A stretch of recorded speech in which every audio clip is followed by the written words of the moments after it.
خیلی از ما آمدیم، اگه این تعبیریم از یاد تند نباشه، بت‌های خاصی فکری به خود جور کردیم که نه الله اونا را تایید کردن هم پیامبر، ما خود ما او را در حد الله پیامبر بالا بریم. گپ فلانی تو فکر میکنیم که نص صریح آیت است. کی را گفته؟ کی را گفته؟ ببینین هیچ کس براتون بت نسازین، هیچ فکری را هم براتون بت نسازین. ما در جهت مقابلی را میبینیم، در جهت خود نمیبینیم. متوجه شدین؟ بعضی ها همین مفاهیم فکری را مثل پهلوانی و زور زنانکی فکر میکنن که مت خدا بند دیگه هر چی که شد این رقم نیست. مفاهیم فکری بسیار باریکی های عمیق داره و یک نفر تا زمانی که انصاف و اخلاص دقیق نداشته باشه این جنجالکات تصویر صحیحی برش نمیته.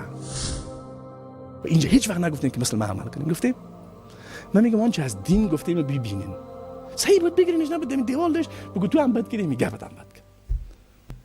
گپ هر کس بسنجید، گپ ما را در پایین ترین درجه از سنجش قرار بدین، اما حداقل یک کم تأمل بکنین. مؤمن صفتش همیز. آیا عمل کرد امت در وضعیت بسیار بحرانی که ما هستیم و هر روز قربانی میتیم در مسیر خوب و مثبت در حرکتیم یا در مسیر خراب؟ و یک بخشی خرابی در نتیجه عمل کرد ما هست یا نه؟ هست نه؟ اگر توان درک این گپا نداشته باشیم مصیبت کلانتر است. نفهمین چی میگم نه؟ اگر ما هنوزم با وجود وضاحت تامی که امت داره اگر هنوزم نفهمیده باشیم بگیم نه دیگه مطور. بعضی ها همین مفاهیم فکری را مثل پهلوانی و زور زنانکی فکر میکنن که مت خدا بند دیگه هر چی که شد این رقم نیست. مفاهیم فکری بسیار باریکی های عمیق داره و یک نفر تا زمانی که انصاف و اخلاص دقیق نداشته باشه این جنجالکات تصویر صحیحی برش نمیته. پس شرط اولش است اخلاص واقعی پیدا بکنیم. قسم به الله هست تا اخلاص نباشه هیچ چیز جور نمیشه. میشه جور، امکان جور شدنش هست و هر کس خودش از خودش پرسان بکنه آیا ما در فهم دین اخلاص واقعی را داریم؟ خیلی از ما آمدیم، اگه این تعبیریم از یاد تند نباشه، بت‌های خاصی فکری به خود جور کردیم که نه الله اونا را تایید کردن هم پیامبر، ما خود ما او را در حد الله پیامبر بالا بریم. گپ فلانی تو فکر میکنیم که نص صریح آیت است. کی را گفته؟ کی را گفته؟ وقتی ما میگم در مقابل ابوبکر که افضلی امت بعد از پیامبر است یک نفر حق اعتراض داره، بخیر استاد چه بگو ابوبکر تو که حق داره نداره اسلام، در مقابل کس دیگه ما حق نداریم. اما در مورد افراد اگر ابوبکر در درجه 1000 باشه یک نفر در درجه یک هم نیست، در مقابل از او هم اگه تو اعتراض میکنی تو فلانی رو تو میگی، بله ما فلانی رو تو میگم. خدا از پیامبر از کیست؟ ما به کی ایمان آوردیم؟ بله پیامبرش خلاص، بله ما میگمش. اما بعضی ها اجازه نمیده که گپ بزنی، تو فکر میگی او رو تو میگی، بله ما او رو تو میگم، بله ما میگم. میشه ما غلط باشیم؟ بفرمایید مطابق قرآن و سنت گپ میزنیم. دقت کردین؟ پس ببینین هیچ کس براتون بت نسازین، هیچ فکری را هم براتون بت نسازین. ما در جهت مقابلی را میبینیم، در جهت خود نمیبینیم. متوجه شدین؟ در جهت خود نمیبینیم. اله خدا میشه، برای یک کافر تنها هوای نفس خدا میشه؟ نه، به مسلمان هم هوای نفس میتونه خدا شه. افراد غیر از اون یک گپ بسیار واضح میگم، شاید حقیقت تلخ باشه و مزاج بعضی ها بر نخوره.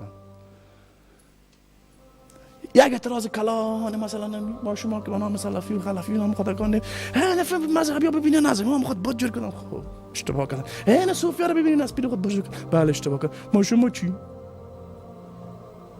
از کسای به مراتب کوچکتر از ابو حنیفه به خود بد جور نکردین؟ هست یا نیست؟ اما تراز یا نیست؟ نه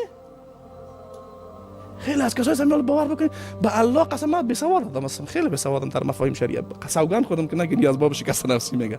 اما با وجود همین بی‌سوادی خطای خیلی ها را مثل آفتاب روشن میبینم. بگی کی خطا کرد؟ تو چی میگی؟ خود مجاهد بود، تو خیر ببینم مجاهد خطا نمیکنه. مجاهد خطا نمیکنه. مجاهد ها معصوم میشن؟ نمیشن معصوم. ها چرا میگه قرآن کریم گفت والذین جاهدوا فینا لنهدینهم سبلنا؟ یا دلالت معصوم بودن مجاهد میکنه؟ خب نمیکنه. یکی از شیخ‌ها از اردن است، شاید دوستایی که عربی رو بفهمن بلدن، به نام دکتر ایاد قریبی، اصلا تخصص از او در فارمسی است، اما الحمدلله الله برش یک بینش عمیق داده در مفاهیم شرعی. او گاهی وقتا از جمله بیسولای مردم، از جمله رهبرای فکری جریان سلفیت جهادی هم هست که یه تا آدم بیسولای مردم سوستا پست هم نیست که یک از در بعضی مواردی در مورد مجاهدین اعتراض میکنه. بعد از یک از میگه خودتان زیر ایر کندیشن شیشتین، ما در زیر نفهم خونباره ها هر دقیقه خون میدیم، بازم شما آمدین، ما اینجا به حق هستین یا شما؟ او یک کلیپ کوتاه داره میگه الحق حق ولو من تحت کندیشن. حق است ولو زیر ایر کندیشن گفته شما. فهمیدین؟ الحق حق ولو من تحت کندیشن. ولو ما لپتاپ پیشریم است اینجا لوکس که داشتیم و گرم است ماشاءالله خیلی میبینین اینا بازی داشور کرد. اما وقتی سخن ما با دلیل محجب بود میتونه حق باشه. بیایم حداقل بخیر که قبول کنیم. خب که میتونه چی باشه؟ میتونه حق باشه. خیلی حداقل در حد یک احتمال بپذیریمش. خب بعد از او باز بریم منصفانه ارزیابی کنیم گپ.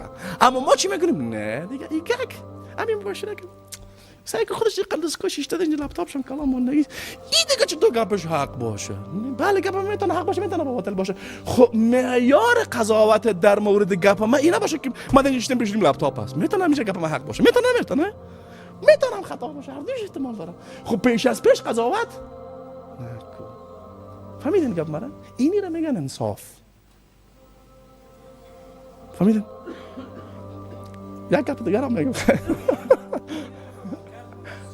قسم به الله سوگند میخورم که ممکن است همه شما که در عمل کرد خطاهایی داشته باشه.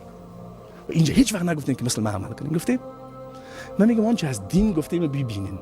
صحیح بود بگیرینش، نبود دیوال داشت بگو تو هم بد کردی، میگه بد هم بد کرد. و الله سوگند ما خوشحال میشم و خفه نمیشم. یک از برادرمون اما من سوادش نمایی خوب یک مجال شده دیگه. میگه والا ما از جهاد ما برای نفتیم. نه هرگز ما برای نیست. حکم برای همه است. استثنا نداره. اما منظور از رو میفهمیم دیگه نه که منظور است که تو چرا خب ما نرفتیم. دو حالت دارم، یا معذورم یا معذور نیستم. در بدترین حالت چیز من تارکم، کافرم. تارک از حق قبضه ندارم. میگن حق ندارن اعتراض کنین. خیلی هم حق داریم اعتراض کنیم. یک حق شریعت بر ما داده که اعتراض کنیم. اگر اعتراض ما به حق بود دیگران منصف باشن اعتراض ما رو بپذیرن، اگر نبود الله متعال خطای ما رو اصلاح کنه. این که پیچیدگی نداره نه؟ اما ذهن خیلی اجازه نمیدهش که داخل ذهن شوه. هم یک دیوال فولادی ایجاد کرده مثل چیز یقاتلون فی سبیله کانهم بنیان مرصوص ایجاد کرده که همین فکر اجازه. امروز یک برادر یک تصویر جالب نشر کرده صفحه خود. یک نفر چوب از طرفش دادن میگه گپ نزن. ما چوب از میگه فکر نکن. توجه شدن؟ او چوب از میگه گپ نزن. اون میگه ما چیز گپ نزدیم، میگه فکر نکن. پس اجازه ندین حق فکر کردن هم مردم از شما بگیره. این بالاترین درجه غلامی و بردگی فکری است. از پیش خیلی ها گرفته شده نه؟ اجازه فکر کردن حتی خودش برای خودش نمیده.